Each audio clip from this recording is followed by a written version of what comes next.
What's going on? This is Ari at wirefly.com, and here is BlackBerry's newest model, the BlackBerry Curve 8520, codenamed Gemini, and it's really a entry-level version of the Curve family, probably about a step below the BlackBerry Curve 8900, but it's more or less the same phone as the 8900, obviously with a different body and a few different features, namely the camera and some hardware.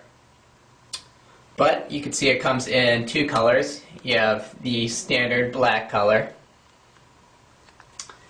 and then what I will call a baby blue color. So it may look a little more silvery on the screen than it is in person, but definitely a baby blue. And we'll compare it quickly to the BlackBerry Curve 8900. You can see it's slightly smaller, but not very much so. Really the same form factor. And the 8900 is a little bit sleeker, but for the entry-level version that this is going to be to the Curve family, a nice device certainly. You can see that the biggest change here is the optical trackpad, which replaces the typical BlackBerry trackball. So the 8520 is the first model with this optical trackpad. And I'm going to go ahead and say it. I've always been a big fan of BlackBerry's trackball. I like the way it feels. But the optical trackball also works very nicely. So no change in functionality, just feel really. And also on the back you have a 2 megapixel camera, but you'll notice that there's no flash on the 8520. You'll also see that there's no charging connectors here, so no support for a desktop charging stand on the 8520. Screen here is about 2.46 inches and 320 by 240 resolution.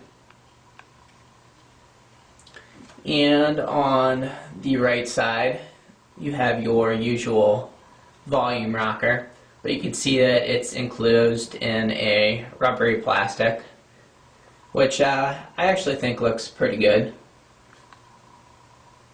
Put that in there so you can see that a little better. And then below that, your standard app launcher key, defaulted to the camera as usual. And on the left, a 3.5 millimeter headphone jack. BlackBerry's been really good about including those. And your micro USB port for charging and syncing. And then another app launcher key, which is defaulted to voice commands. And then the 8520 takes another big departure from the norm with a series of buttons on the top here.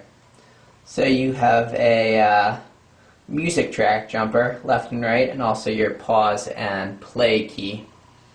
And you also have the mute button there on top. And it's really the same interface as you're going to see on the Bolds, Curves, Tours of the world, so no big changes there. And it does have Wi-Fi, so great for web browsing, and 256 megabytes of onboard memory with support for a micro SD card, which is behind the battery cover. So you have to slip off the cover to insert the micro SD card, but gives you a lot of extra space for music and video. Instant messaging comes pre-installed with BlackBerry Messenger, of course, AOL, Google Talk, ICQ, Yahoo, and Windows Live Messenger. And as far as games go, you have Brick Breaker, Texas Hold'em, Sudoku, Klondike, and Wordmole. And that is a quick first look at the BlackBerry Curve 8520, which is codenamed Gemini. Be sure to subscribe to Wirefly, and we will see you next time.